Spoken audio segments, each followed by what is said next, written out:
नमस्कार मित्रों, KP institution आपका हार्दिक अभिनंदन करती है। आज का हमारा जो टॉपिक है इस बेसिक मैथ्स के सीरीज में, वो टॉपिक है पक्षांतर करना। तो हम आज जानेंगे पक्षांतर करना। बहुत सारे ऐसे विद्यार्थी, बहुत सारे ऐसे स्टूडेंट हैं जिनको आज तक पक्षांतर करना नहीं आता।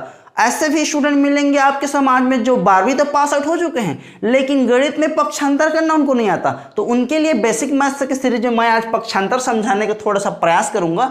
आशा है कि आप पक्षांतर समझ जाएंगे इस वीडियो को देखने के पश्चात। तो यहाँ मैं एक सैंपल लिया हुआ हूं, माना कि x बराबर y, ये एक सैंपल है, ठीक है ना। अब हम करेंगे क्या, कई कंडीशन ऐसे आते हैं कि x प्लस 3 मान लिया। गणित तो मानने का ही विषय है ना गुड्डू।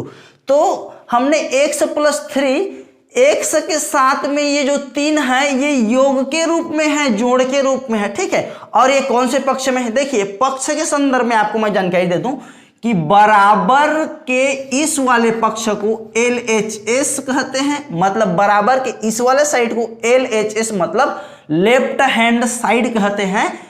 आपका बायां वाला पक्ष, आप यदि इस तरफ मुंह करके देख रहे हैं तो आपका बायां वाला पक्ष ये होगा, और बराबर के इस वाले पक्ष को RHS कहते हैं, मतलब राइट हैंड साइड। RHS का मतलब होता है राइट हैंड साइड, मतलब दायां भाग, ठीक है ना।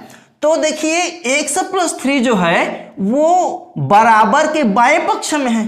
अब इस 3 का केवल 3 का हमको पक्षांतर करना है, इसके पक्ष में अंतर करना है, LHS साइड से RHS साइड में ले जाना है। तो चूंकि x के साथ में 3 योग के रूप में है, तो 3 जब बराबर के उस पक्ष में जाएगा तो हो जाएगा x बराबर y ऋण 3। आप देखिए क्या फर्क पड़ा, आप देखिए 3 योग के रूप में था, बराबर के उस पक्ष में जाने के पश्चात वह ऋण के रूप में हो गया है, घटाव के रूप में हो गया है, ठीक है ना। अब देखिए मान लीजिए दूसरा कंडीशन हम लेते हैं कि x के साथ यहाँ पर प्लस के रूप में था 3, अब उसी 3 को हम यहाँ पर घटाव के रूप में या ऋण के रूप में लिखते हैं, ठीक है ना। x ऋण 3 जो कि LHS साइड में है, उसको हम RHS साइड में ले जाएंगे। केवल 3 को हम RHS साइड में जाएंगे तो 3 देखिए x के साथ घटाव रूप में है, तो जब इसका पक्षांतर होता है तो 3 जो घटाव रूप में है वो y के साथ किस रूप में हो जाएगा जी, योग के रूप में हो जाएगा, प्लस 3 हो जाएगा। इसका पक्षांतर हुआ ऋण 3 का, तो हो गया धन 3, ठीक है ना। इतनी बातें समझ में आ गई। यदि कोई संख्या किसी अन्य संख्या के साथ योग के रूप में हो तो उसका पक्षांतर होने के पश्चात वह घटाव के रूप में हो जाता है। और दूसरे कंडीशन में हमने जाना कि यदि कोई संख्या किसी अन्य संख्या के साथ घटाव के रूप में हो तो वो पक्षांतर होने के पश्चात योग के रूप में हो जाता है। अब तीसरा कंडीशन देख लीजिए, यहाँ पर 3 धन रूप में था, यहाँ ऋण रूप में है। अब हम लेते हैं गुणा के रूप में।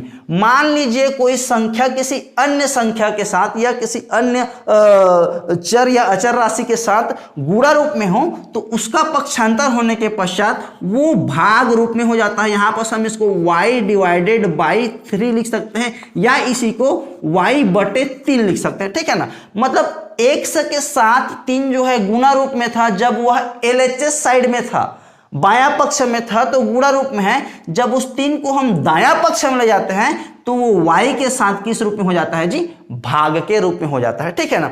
तो हम यहाँ पर एक चीज सीखते हैं कि यदि कोई संख्या किसी अन्य संख्या के साथ गुणा रूप में हो तो उसका पक्षांतर करने के पश्चात वह संख्या भाग रूप में कन्वर्ट हो जाती है, भाग में तब्दील हो जाती है, ठीक है ना। अब देखिए चौथा कंडीशन है भाग। इसको हम बटा 3 लिख सकते हैं, यहाँ पर बटा 3 लिख सकते हैं, या x भागित 3 लिख सकते हैं, ठीक है ना। तो हम यहाँ पर बटा 3 लिख लिए हैं। अब 3 चूंकि भाग के रूप में है x के साथ में 3 जो है वो भाग के रूप में है। अब इसका पक्षांतर जैसे हम करेंगे तो y के साथ ये हो जाएगा किस रूप में जी, गुणा के रूप में। तो x equal to y multiply 3y हो जाएगा, ठीक है ना। तो इस प्रकार आशा करता हूं कि आपको यह वीडियो देखने के पश्चात पक्षांतर करना आ गया होगा। यदि हमारा यह वीडियो आपको अच्छा लगा है तो इस वीडियो को लाइक करिए, शेयर करिए, और हमारे चैनल को अभी तक यदि आप सब्सक्राइब नहीं किए हैं तो प्लीज़ सब्सक्राइब माय चैनल।